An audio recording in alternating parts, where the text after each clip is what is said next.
bahwa Pulau Sulawesi itu bukti-buktinya terbentuk itu dilihat dari geopark itu. Iya, bisa dilihat di sana.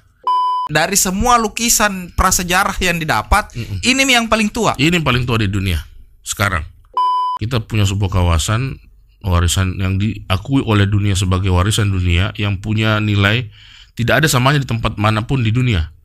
Apa nilai baliknya terhadap masyarakat ketika geopark udah dapat embel-embel UNESCO tuh? Apa yang bisa masyarakat dapat dari situ? Yang pertama, kalau setelah saya menikmati Kawah Posang, menurutku tidak ada apa-apa itu. Mana?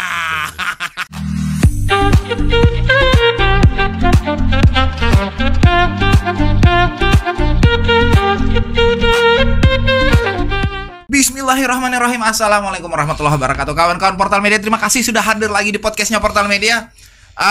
Sebagai masyarakat Sulawesi Selatan, sebenarnya kita punya kebanggaan yang luar biasa di Sulawesi Selatan tuh. Saya nggak tahu ya, saya sih sering dengar ada geopark di Maros itu sudah masuk, diakui oleh UNESCO. Saya tidak punya studinya, semua orang sudah pernah dengar kayak ini atau bagaimana, tapi yang jelas bahwa kita harus punya kebanggaan. Kita hari ini harus bangga, kita punya wilayah itu diakui oleh UNESCO. Di depan saya di studio hari ini saya sudah kedatangan kakanda saya ini. Ada kakanda saya, beliau adalah General Manager Badan Pengelola Maros Pangkep UNESCO Global Geopark. Ada kakanda Dedi Irfan. Assalamualaikum kakanda. Waalaikumsalam warahmatullahi wabarakatuh. Sehat? Sehat, alhamdulillah. Luar biasa ini di saat cuaca lagi mendung gerimis Kota Makassar, kita bisa ketemu di studio yang luar biasa. Karena Kanda, sudah 2 kali diundang baru kali ini. Iya betul. Saya mohon maaf. Nah itu pertanyaannya, sibuk sekali kah itu orang jadi general manajernya geopark? Iya tidak juga, cuma ya memang mungkin cuaca ya. Iya. Karena sehari-hari sebenarnya kita banyak di kawasan Maros dan Pangkep. Oke, Kanda. Ini bahkan ada di namanya sendiri tuh pakai UNESCO. Iya. UNESCO. Seperti saya bilang, sebenarnya harusnya kan kita bangga ini kan. Iya betul. Ceritanya. Cuman pertanyaannya sebenarnya, kenapakah kita harus tervalidasi oleh UNESCO ini? Apa yang bikin istimewanya? Apa yang bikin istimewa UNESCO harus mengakui kekayaan kita? Ini kan kekayaan ya, Kanda ya? Itu betul. Kenapa UNESCO, apa istimewanya divalidasi oleh UNESCO ini, Kanda? Iya. Saya kira luar biasa pertanyaannya. Jadi ini bagian juga terima kasih pertama tentu undangan teman-teman dari podcast Portal Media mengundang saya. Ini bagian tentu dari sosialisasi yang bisa kami lakukan juga ya. Pada masyarakat tentang Geopark Maros Pangkep. Kalau bicara mengenai Geopark itu sendiri, kenapa UNESCO harus memvalidasi sebuah kawasan? Jadi konsep Geopark ini itu adalah sebuah konsep pengelolaan kawasan yang oleh UNESCO sendiri. Sebenarnya ada beberapa konsep ya. Geopark ini salah satu konsep bagaimana contoh sebuah pengelolaan kawasan. Misalnya kalau di Indonesia ada banyak contoh-contoh pengelolaan kawasan yang misalnya dalam bentuk kawasan industri. Kima. Jadi dia menggabungkan industri-industri dalam sebuah kawasan kan.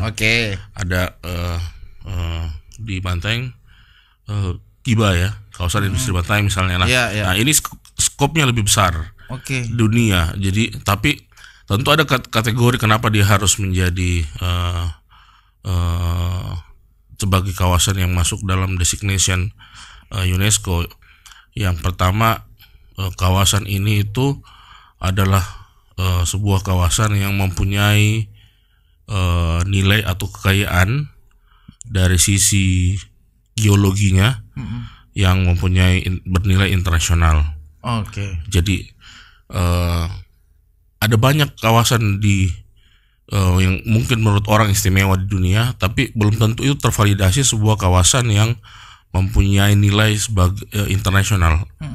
Nah, kawasan Maros Pangkep mempunyai kawasan Kars. Kars. Iya. Kalau kita dari atas pesawat terus sebelum turun kelihatan di bawah itu seperti tower, namanya sistemnya tower cars. Oke. Kalau kita dari arah bandara ke kanan masuk ke Maros Pangkep, itu ada di sebelah kanan jalan menjulang tinggi. Nah, itu landscape itu disebut cars. Oke. Salah satu bahan baku industri semen. Oke. Teman-teman tahu. Jadi cars itu sebuah landscape yang memanjang dari arah Maros ke Pangkep yang disebut sebagai yang menyusun, yang disebut sebagai formasi, kalau dalam istilah geologinya formasi batu gamping. Menjadi bahan baku semen, namanya formasi tonasa. Dan kalau dia dalam bentuk landscape, nah disebut landscape-nya sebagai kars. Nah, kars ini yang ada di Maros Pangkep itu adalah jenis tower cars yang mirip seperti yang ada di Cina dan di Vietnam, tapi ini menjadi yang sistem tower cars terluas kedua yang ada di dunia. Dan ini alam yang bentuk. Ini alam given. Dikasih sama Allah ini. Dikasih sama Allah. Sebuah given yang luar biasa yang hanya ada di kawasan kita. Makanya sebenarnya UNESCO membuka program ini, tapi prosesnya itu harus bottom up proses. Jadi kita yang mengusulkan. Kita menganggap bahwa ini sebuah warisan dunia yang patut untuk kemudian menjadi bukan hanya kita yang menikmati, tapi berkelanjutan, sustainable. Jadi menjadi anak cucu kita juga ikut serta bisa tahu tentang kawasan ini. Nah, yang kedua, kita punya landscape cars ini itu punya keunikan dari sisi geologinya. Itu yang saya bilang pertama, yang jadi nilai geologinya bernilai internasional karena juga ada menjadi bukti terbentuknya Pulau Sulawesi dan Indonesia dan Asia Tenggara. Jadi di kawasan Kars dan sekitarnya ini ada proses juga tektonik yang terjadi. Jadi bahasanya mungkin disederhanakan ya. Jadi proses terbentuknya Pulau Sulawesi, buktinya itu ada di sana. Gitu. Tunggu dulu kan, aku perbaiki dulu paling. Ini bahwa Pulau Sulawesi itu bukti-buktinya terbentuk itu dilihat dari geopark itu. Iya, bisa dilihat di sana. Ada buktinya yang proses tektonik yang terjadi sehingga kan kita bisa bayangkan teman-teman Pulau Sulawesi itu berbentuk huruf K. Iya. Yang lengannya itu datang dari berbagai lempeng. Jadi tidak hanya datang dari bahwa dia tiba-tiba terbentuk seperti itu, tapi lempeng huruf K itu ada yang datang dari arah benua dari Australia, ada yang datang dari Filipina, dan ada yang dari Asia, dari Pasifik.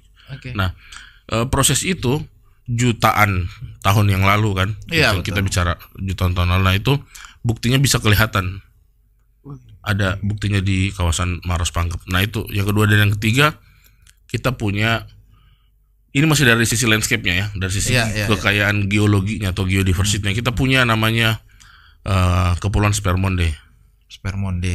Spermonde atau bahasa daerahnya bagian dari Pulau Liukang Tupabiring ya.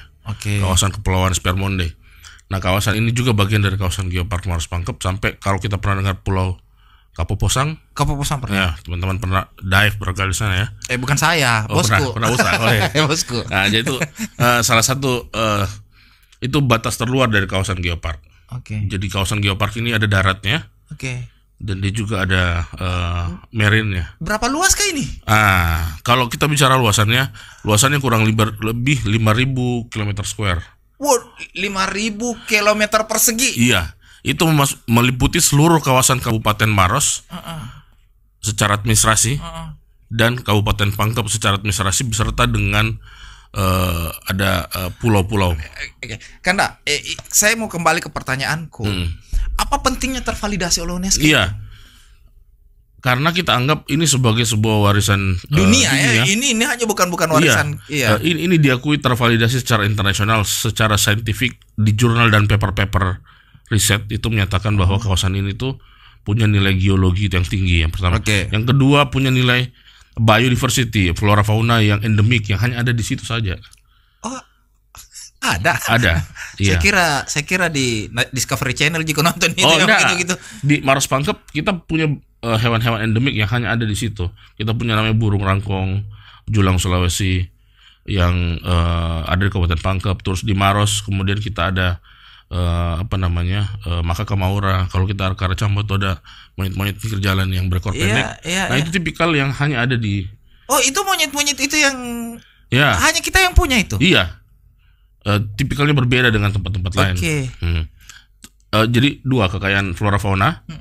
Kemudian kita punya kekayaan geodiversity, karst, landscape dan pembentukan Sulawesi. Yang ketiga adalah yang ini juga yang penting karena nilai dari sisi cultural diversity-nya juga tinggi. Nilai budayanya tinggi. Kebudayaan. Nah, apa yang ini di dalam kawasan karst ini kita sudah temukan sampai hari ini kurang lebih 800 gua. 800 gua. 80% dari kawasan gua itu tervalidasi sebagai kawasan yang dulunya pernah ditinggali oleh manusia prasejarah yang kemudian membuat kemudian mereka berkebudayaan dan salah satu buktinya adalah lukisan-lukisan dinding gua. Dan ini lukisan dinding guanya tertua di dunia. Jadi kesannya adalah dari semua lukisan prasejarah yang didapat, ini yang paling tua. Ini yang paling tua di dunia sekarang. Jadi kalau saya nonton di Discovery Channel itu kan biasa ada film dia lukis-lukis di gua kan ada di batu-batu misalnya kan. Betul. Ada di situ. Ada di halaman rumah kita di kawasan Geopark Maros Pangkep. Jadi itu menjadi tervalidasi karena itu terbit dalam jurnal, dalam paper internasional. Artinya dunia mengakui bahwa ini menjadi yang tertua di dunia. Ilmiah ini barang, bukan hanya klaim-klaim. Iya, bukan hanya klaim-klaim. Jadi ketika bicara Geopark, ketika kita mengklaim bahwa kita yang terluas kedua, ada hewan endemik ini dan harus ada tertua dan segala macam, itu harus terbukti secara saintifik. UNESCO perannya di mana? Nah, kenapa kemudian menjadi penting? Karena warisan dunia ini kita usulkan menjadi designation dan diterima oleh UNESCO, artinya bahwa ini dari sisi konservasinya, dari sisi kemudian ada guideline juknis bagaimana kemudian kita mengelola kawasan ini. Yang kedua, ini terpublish dengan seluruh jejaring UNESCO, artinya sebenarnya menjaga kawasan ini tuh kemudian dari berbagai ancaman yang sifatnya destruktif, bukan cuma kita yang jaga, tapi seluruh dunia, karena ini menjadi warisan dunia. Ini menjadi seluruh mata dunia menjadikan ini sebagai bagian daripada ininya. Yang mengawal kawasan ini satu dunia. Nggak perlu gitu turun ke jalan demo-demo bahwa kita tidak setuju dengan adanya ini dan itu, tapi media ini mengirim saja signal kemudian dilihat oleh seluruh dunia bahwa ini sebuah designation UNESCO. Masyarakat internasional nih. Waduh, itu berarti. Berarti maksudku kata UNESCO tuh punya kekuatan tersendiri terhadap Geopark ini ya maksudnya. Oh iya. Makanya prosesnya juga nggak gampang untuk sampai ke pengakuan UNESCO. Kita start menginisiasi Geopark itu di 2015. Iya, 10 tahunan, 20 tahun, 10 tahunan. Iya, 2015 diinisiasi dan baru kemudian di Indonesia punya tahapan-tahapan, prosesnya tidak bisa langsung diusulkan ke luar negeri. Jadi ada tahapan menjadi Geopark lokal, menjadi Geopark nasional dulu. Nanti dari Geopark nasional oleh pemerintah Republik Indonesia. Jadi bukan kita yang mengusulkan, pemerintah Republik Indonesia atas nama Presiden mengusulkan kawasan ini ke UNESCO. Kalau UNESCO mengirim tim mengasesmen dan disetujui, kita ditetapkan. Begini paling di Indonesia tuh yang dapat gelar yang boleh UNESCO, menyematkan kata UNESCO di ada 10. Seluruh Indonesia ada 10. Sekarang ada 10. Menuju ke 12. Susahkah itu kan? Untuk dapat itu menurut saya enggak semua bisa ya. Karena ini given. Iya. Ini given. Jadi sama seperti bahwa kita punya sebuah kawasan warisan yang diakui oleh dunia sebagai warisan dunia yang punya nilai tidak ada samanya di tempat manapun di dunia. Tadi yang saya ngobrol mengenai bio dan cultural itu, nggak ada tempatnya di dunia yang sama seperti ini. Kawasan ini, makanya dia dijadikan warisan dunia. Dan pun misalnya orang mau mengajukan seperti ini, ketika di assessment belum tentu bisa. Nah, sekali lagi kembali ke konsep awalnya bahwa ini adalah konsep pengelolaan kawasan yang terintegrasi pada nilai-nilai tadi. Bagaimana mengenal nilai kekayaan geodiversity, biodiversity, dan cultural diversity. Tapi ujungnya adalah kemudian memastikan bahwa status UNESCO yang diberikan itu punya nilai manfaat untuk masyarakat. Betul. Iya. Titik balik, apa nilai baliknya terhadap masyarakat ketika geopark udah dapat embel-embel UNESCO tuh, apa yang bisa masyarakat dapat dari situ? Yang pertama, mungkin dulu dicuekin toh. Lama kayak dicuekin kakak.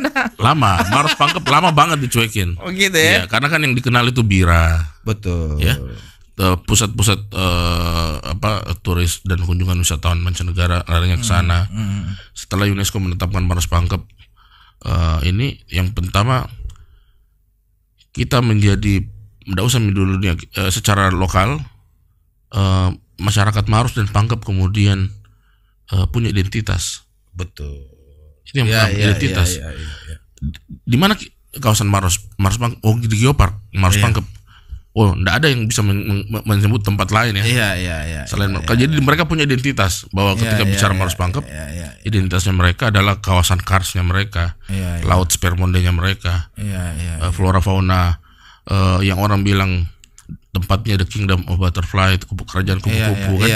Nah, itu aja hanya ada di kawasan Maros Pangkep. Itu pertama, identitas. Yang kedua, ketika mereka punya identitas, tentu yang kedua harapannya pemerintah, baik pemerintah lokal, pemerintah provinsi, dan pemerintah pusat memberikan perhatian. Itu harapannya. Itu sudah terjadi. Okay. Tapi secara ekspektasinya mungkin kita bisa bilang belum maksimal. Jadi artinya pemerintah memberikan perhatian besar bagaimana kemudian konservasi, kemudian edukasi dan pemberdayaan di masyarakat itu bisa di kawasan Maros Pangkep bisa ini, termasuk bantuan aksesibilitas jalan menuju ke kawasan-kawasan yang mau dikunjungi orang nantinya kan.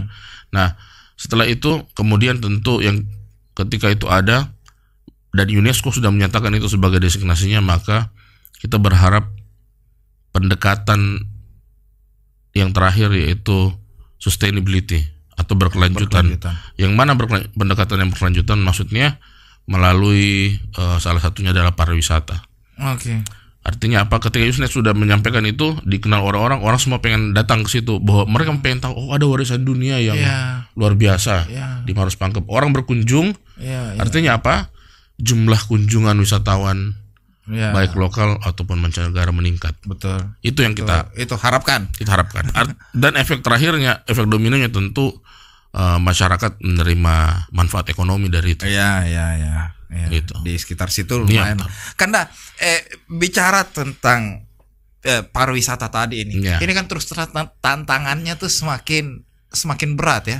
Kenapa? Karena ini jenis, menurutku ini, saya bisa saja salah, tolong koreksi saya kalau salah. Ini jenis pariwisata yang edukatif gitu kan.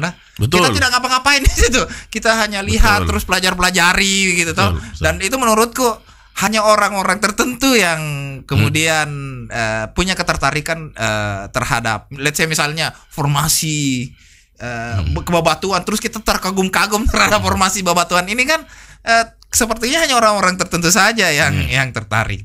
Tidak seperti misalnya wisata pantai misalnya, atau di kota tuh mall dan segala macam kan begitu toh. Apa yang sebagai GM nih kan apa yang kita lakukan minimal, karena kalau saya sih tertarik ya melihat nilai sejarahnya dan segala macam. Tapi kan ada generasi Z misalnya begitu, yang sepertinya belum paham ini. Mereka lebih senang masuk mall misalnya atau nonton dan segala macam. Iya, betul. Ya, jadi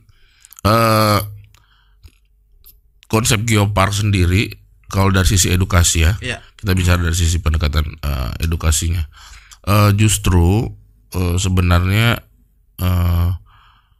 berbeda dengan konsep wisata biasa. Kalau wisata biasa kita hanya datang menikmati pemandangan alam, landscape. Harus tahu apa yang terjadi, bagaimana sih ini terbentuk gitu kan. Kenapa bisa ada seperti ini dan segala macam. Nah, geopark kemudian hadir sebagai sebuah melalui pendekatan geowisata. Artinya memberikan informasi yang lebih edukatif kepada masyarakat tentang bagaimana ini terbentuk, proses pembentukan dan segala macam melalui media-media, misalnya panel informasi. Nah, kita buat panel informasi yang bisa menceritakan, jadi orang ke sana tahu bahwa bagaimana itu terbentuk, flora faunanya seperti apa, budayanya seperti apa, masyarakat seperti apa di sana. Nah, menghadirkan banyak informasi dalam bentuk panel informasi. Kemudian yang kedua, justru menurut saya, karena kami di Badan Pengelola Geopark punya namanya Geopark Youth Forum. Itu sekarang jumlahnya kurang lebih ada 80 orang pemuda-pemudi yang berasal dari kawasan Maros Pangkep. Jadi kita mengedukasi masyarakat sekolah gitu kan, melalui kegiatan-kegiatan seperti misalnya mengajak guru-guru berkunjung, kemudian mereka menulis tentang buku tentang Geopark Maros Pangkep, dan akhirnya mereka memproduksi itu menjadi bagian dari muatan lokal di sekolah.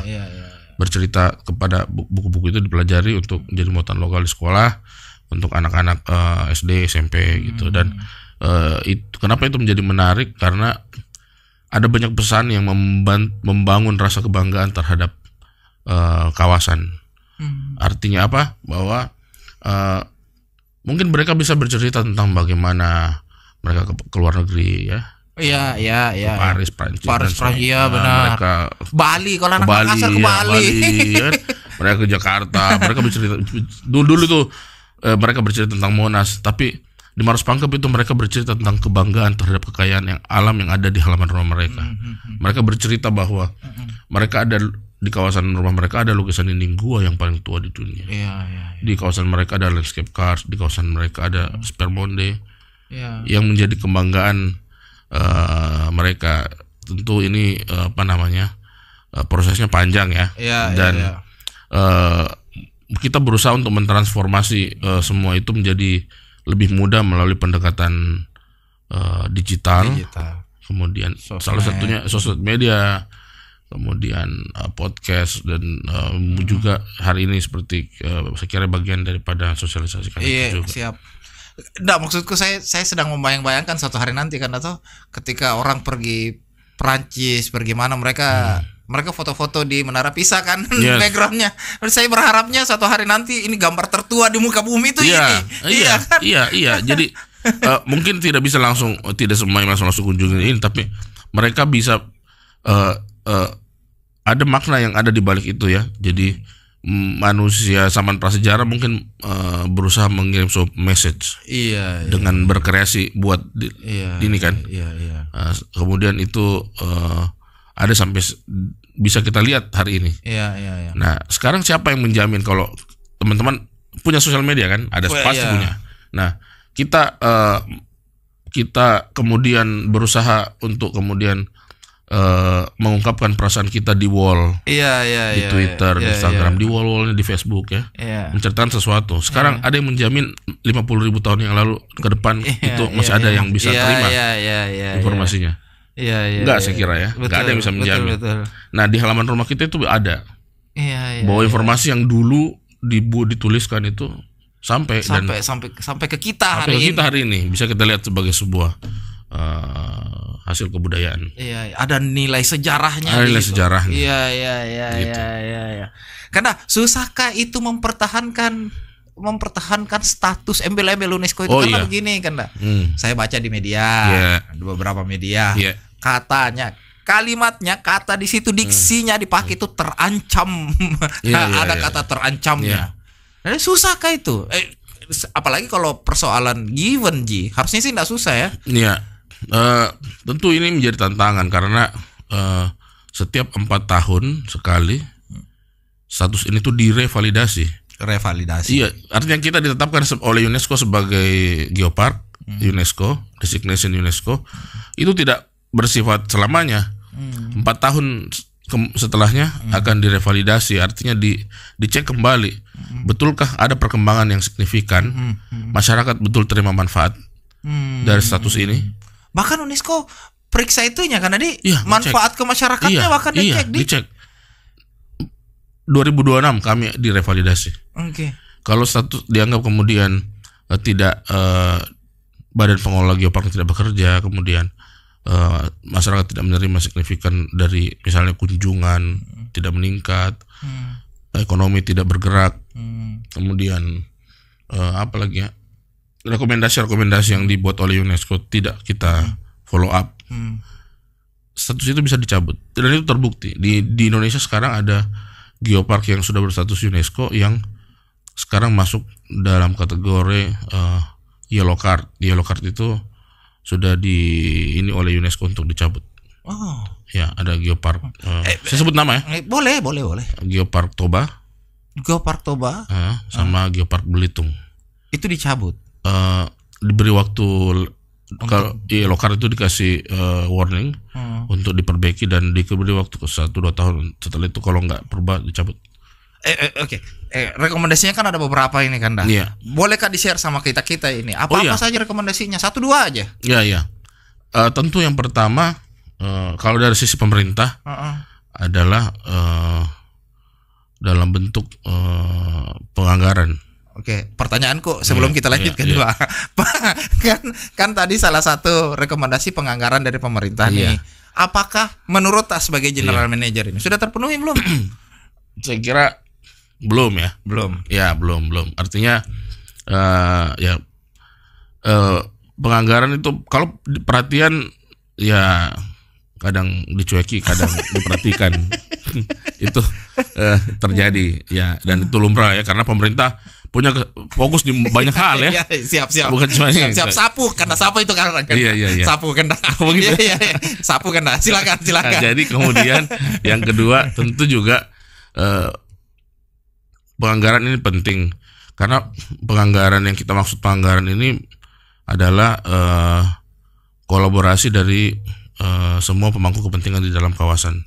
Pemerintah pusat, pemerintah provinsi, pemerintah Kabupaten Maros dan Pangkep, dan stakeholder yang lain. Kita ajak berkontribusi, bukan memberikan uang anggarannya ke badan pengelola, bukan, tapi program-program yang ada dan perbaikan fasilitas.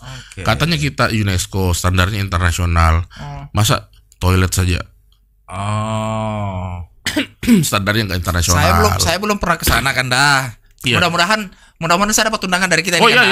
Portal Media akan ke sana ini. Iya, saya bahkan siap mengundang resmi teman-teman Portal Media. Kita podcast live di. Siap, boleh lah kita ke sana ini kan dah. Cuman saya mau tanya, toiletnya kenapa kan? Itu maksud saya. Kalau kita berstandar internasional, iya fasilitasnya internasional dong. Gitu. Artinya tidak harus mewah, bukan yang mewah yang dimaksud, tapi yang dimaksud misalnya di toiletnya itu bisa dipakai oleh range umur 5 sampai 40-50 tahun. Kemudian ada informasi yang menjelaskan bahwa ada ruang menyusui untuk ibu misalnya. Terus kemudian jalannya itu juga bisa diakses oleh teman-teman disabilitas. Betul. Tempat wisata sekarang apakah bisa dimasuki oleh teman-teman disabilitas? Kan ada semua kan. Iya, kan kita yang jawab itu kan. Itu yang kami rekomendasikan. Untuk diperhatikan oleh pemerintah. Itu satu tuh, salah satu rekomendasinya UNESCO lah ceritanya. Yang kedua kan dah, apalagi rekomendasi? Saya menurutku begini kan, kenapa saya tanya ini? Pertanyaan besarnya adalah apakah kita sudah punya cukup kemampuan untuk memenuhi semua rekomendasinya UNESCO? Itu pertanyaan besarnya maksudku. Iya. Saya kira kita punya kemampuan kalau kolaborasi kita ini pentahelix, semua pihak ini mengambil peran. Ya, pentahelix itu pemerintah. Ya betul, pemerintah, akademisi, media, akademisi, kemudian komunitas, kemudian industri. 5 ini. Semua mengambil peran, dan kami selalu setiap momentum kami mengajak untuk para pihak untuk berkontribusi, karena UNESCO tidak melihat sejauh mana badan pengelolaan bekerja sendiri, enggak, tapi sejauh mana para pihak mengambil peran dan ikut berkolaborasi di dalamnya gitu. Siapa kerja apa gitu kan. Karena di dalam ada banyak kepentingan tentu yang harus tugasnya badan pengelola adalah menjahit komunikasi di antara para pihak ini. Iya. Karena kita Geopark Maros Pangkep ini sudah berapa lama dapat title UNESCO itu? Penetapannya kemarin 2023 ya. 2023. Iya. Masih baru sebenarnya. Masih baru. Pertanyaannya, adakah dampak signifikan setelah diterima UNESCO, besar, warna biru, huruf besar semua kan? Iya kan? Adakah dampak yang siapa aja yang terima? Masyarakat terima kemanfaatnya, pemerintah terima kemanfaatnya ketika sudah memakai UNESCO ini. Iya, jadi saya kira signifikan ya. Jadi status UNESCO ini tuh setelah ditetapkan untuk kawasan Maros Pangkep, yang pertama sendiri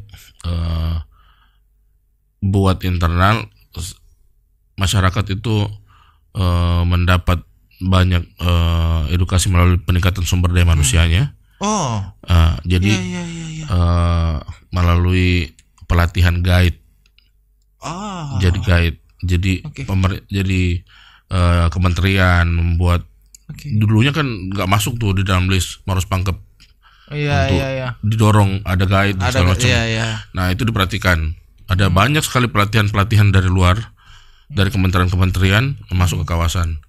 Itu yang pertama. Yang kedua, dari sisi kemudian kita mendapatkan peluang-peluang untuk mengelola anggaran-anggaran dunia internasional dalam bentuk hibah. Jadi di dunia internasional mereka banyak anggaran-anggaran untuk kebutuhan mengkonservasi kawasan. Misalnya bagaimana melindungi terumbu karang yang ada di Spermonde.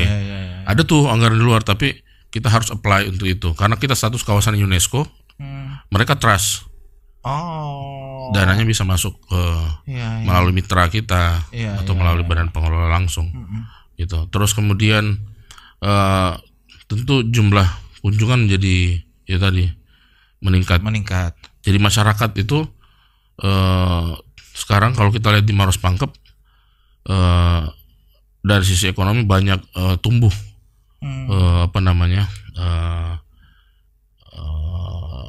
yang sederhananya saja di sepanjang pinggir jalan Maros Pangkep itu penjual roti Maros pertama banyak. Gitu? Mungkin tidak secara langsung, betul. Tapi ada pengaruhnya. Ada pengaruhnya. Artinya mereka bilang di kawasan Maros Pangkep ini mereka menikmati landscape sambil mereka ada mungkin kawasan dibuatkan, mereka selalu punya kawasan seperti kawasan untuk beristirahat kan. Yang luas, ada parkir yang bagus. Nah, kemudian lahir banyak tempat-tempat wisata baru. Di Maros dan Pangkep. Itu terlihat sangat jelas juga. Terus kemudian aktivitas-aktivitas di dalam kawasan dalam bentuk event.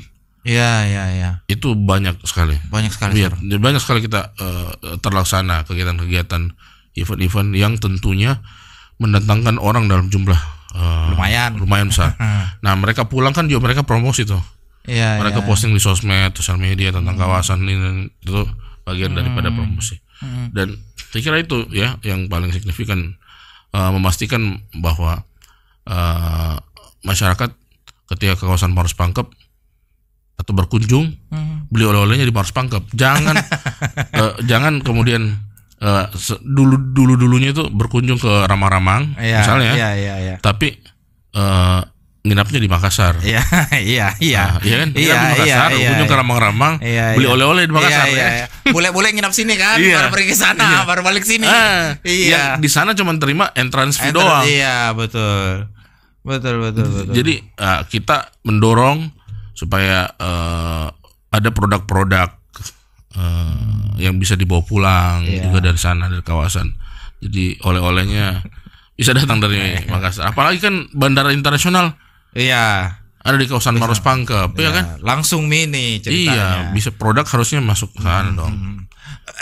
Kanda, sebagai general manager ceritanya ini kan kita punya mimpi. Saya mau kawasan Maros Pangkep tuh segini ceritanya. Kan pasti ada bayangan-bayangan tak. Ini pertanyaanku, sampai sejauh mana sampai ke bayangan-bayangan tak? Oh iya, kalau kita bicara dari mimpi tak ceritanya ini. Kalau bicara ini saya kira menjadi keinginan kita semua ke depan bahwa apa yang kita miliki di Maros Pangkep ini tuh bisa dinikmati panjang oleh banyak orang. Jadi apa yang kita mau dorong, kita mendorong kawasan ini tuh karena sudah dikenal oleh dunia, harusnya dia juga punya fasilitas berstandar internasional. Kita pengen sekali misalnya di kawasan Kars kita itu orang bisa menikmati Kars itu melalui gondola, kereta gantung. Misalnya kita mau ini ceritanya ini. Kemudian kita mau ini. Transportasinya bisa terintegrasi dengan baik. Betul. Transportasi terintegrasi maksudnya kita sudah punya jalur kereta api. Iya, mudah-mudahan cepat jalan itu kan. Cepat jalan, terintegrasi dengan jalur misalnya gondola, terintegrasi dengan jalur darat, shuttle bus dan segala macam yang orang ketika dari Makassar ke Maros Pangkep tidak harus pulang lewat Maros Pangkep, tapi dari Maros mereka mengeksplor kawasan Maros dulu, kemudian ke Pangkep, terus mereka habis itu mereka bisa on board dari Pangkep langsung kembali ke Makassar. Iya. Jadi kawasan ini kan semakin panjang durasi length of stay orang, tentu spending ini lebih besar. Rumusnya kan itu kan, bagaimana caranya supaya orang berlama-lama di sebuah kawasan kan begitu rumusnya. Iya, jangan datang pagi ke Ramang-Ramang pulang sore. Kembali itu. Nah, ini mau sepanjangin ceritanya. Iya. Itu yang kita dorong gitu. Jadi length of stay-nya dari panjang, jadi bisa dari Pangkep bisa mereka on board seperti tempat-tempat lain ya di yang sudah terkenal. Karena kita punya potensi untuk itu loh. Ya saya ajak juga anak-anak muda atau yang berinvestasi di pariwisata. Ustaz yang nanti ceritakan. Harus berani itu. Iya. Ustaz yang nanti suruh investasi situ. Yang punya portal media. Iya. Jadi ambil jalur wisata pulau-pulau. Jadi pulau-pulau yang ada di kawasan ini baru kembali ke Makassar. Mengeksplor. Kebetulan dia diving gitu. Jadi ada 17 spot dive yang ada dalam kawasan. Ada 17 spot dive. Iya, bisa dieksplor. Ini kalau 17-17-nya yang belum pernah masuk di situ, masalah ini kan. Masalah. Karena tahun lalu saya sempat berkunjung ke Great Barrier Reef. Di Australia. Itu katanya Great Barrier Reef di Australia salah satu tempat terbaik dunia yang mempunyai untuk menikmati coral reef, terumbu karang terbaik di dunia. Kalau setelah saya menikmati kapal Posang, menurutku tidak ada apa-apa itu. Betul. Iya. Saya bisa menjamin. Sayangnya, kita tidak punya aksesibilitas yang baik. Betul. Pelabuhan, pelabuhan wisata, informasi yang cukup. Kita tidak punya tahu di mana nih kita mau spot untuk kemudian mendapatkan perahu yang ini di kawasan Geopark kan. Belum ada informasi yang bagus. Kesana berapa lama? Yang orang butuhkan kepastian selalu ada transport. Yang jelas kapan, berapa lama. Biar mau ke sana kalau saya tidak punya akses ke sana. Biar bagus di sana, lebih bagus daripada bar trip. Kalau orang tidak jelas berapa dibayar. Iya, betul. Naik turun harganya dan segala macam. Fluktuatif kan harus kita jamin itu. harusnya mampu seperti. Nah itu yang kita harap ke depan. Ada harapan besar supaya tentu kalau itu dikenal dunia, lebih banyak orang berkunjung. Kota Makassar juga tentu menjadi city partner. Sebenarnya sama, karena Makassar kan ini sebagai kota makan enak ya. Iya. Dan kemudian dikenal juga sebagai kota dunia. Iya. Kota dunia bersanding dengan kawasan warisan dunia, iya kan? Iya. Bagus mentong masuk tekan ini. Iya. Harusnya. Pintar jualan. Iya. Betul, harus begitu. Biar diperhatikan. Iya, diperhatikan. Karena kalau saya kasih kesempatan bicara sama siapa aja, bicara sama semua stakeholder Pentahelix lah tadi kita sempat ngomong. Apa kita mau bilang sih? Saya mau bilang bahwa kita sudah ditetapkan sebagai oleh UNESCO sebagai kawasan geopark di Indonesia ada 10. Satu-satunya di Pulau Sulawesi itu ada di Maros Pangkep. Harusnya pemerintah Provinsi Sulawesi Selatan melihat ini sebagai sebuah peluang dan kesempatan untuk memberikan manfaat, peluang dari semua sisi, mensupport. Begitupun juga tentu pemerintah daerah ya, Kabupaten Maros dan Pangkep, serta semua pihak untuk ayo berkolaborasi di kawasan, karena kawasan ini tuh bukan hanya jadi tempat kunjungan wisatawan, tapi menjadi laboratorium alam terbesar. Laboratorium alam. Bicara sama kampus juga ini. Iya. Tempatnya orang untuk mengeksplor, mendapatkan banyak informasi-informasi yang kemudian tentu akan mensupport keberadaan kawasan. Kalau semakin banyak riset yang bertujuan dalam kawasan. Nah, kemudian tidak sah rasanya seorang arkeolog dunia di dunia kalau belum berkunjung ke kawasan Maros Pangkep. Karena lukisan ini tertua yang menjadi peninggalan bersejarah itu ada di sini. Iya. Jadi oke banget ini barang ini. Oke banget. Tinggal packagingnya ini. Iya, betul, Bro. Butuh waktu lah kan ya. Iya, butuh waktu, butuh proses, dan saya kira kita sama-sama meyakin bahwa yang paling penting masyarakat itu, kita nggak boleh menyalahkan masyarakat sih dalam proses ini, tapi bagaimana masyarakat ini berubah, ikut berperan, karena mereka melihat bahwa ada manfaatnya buat mereka. Itu kalau itu terjadi, mereka merasa ada manfaatnya, tentu mereka juga akan ikut serta pasti. Kan kalau tergantung pimpinan jika teorinya tuh masyarakat kemana, kayak itu pasti pimpinan, karena pimpinannya kemana gitu kan. Kalau ini dijadikan prioritas, pemerintah provinsi menjadikan Geopark Maros Pangkep sebagai salah satu prioritas programnya. Pemerintah Kabupaten Maros dan pemerintah Kabupaten Pangkep juga menjadikan ini bagian dari prioritasnya dalam program ininya, maka bisa dipastikan pasti pemerintah pusat juga akan turun mendorong itu gitu. Cocok nih karena sedikit lagi dilantik ini Bupati baru. Iya, betul. Saya kira itu sedikit lagi pesan-pesan sedikit lagi ini Bupati baru, gubernur baru juga kita. Insya Allah. Kita akan lantik lah. Mudah-mudahan. Karena terima kasih sudah hadir di podcastnya Portal Media. Sudah di kode-kode tadi, jadi kita harus ini. Saya yang terima kasih sudah diberikan kesempatan. Siap. Momentum yang luar biasa dan mahal tentunya. Siap. Semoga saya juga bisa memenuhi janji mengajak teman-teman. Insyaallah. Pokoknya kalau kita undang kami datang. Insyaallah.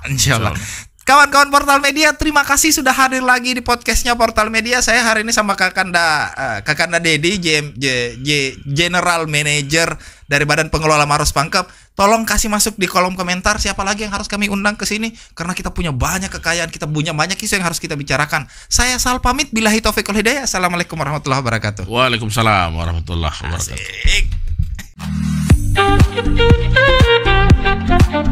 Asik.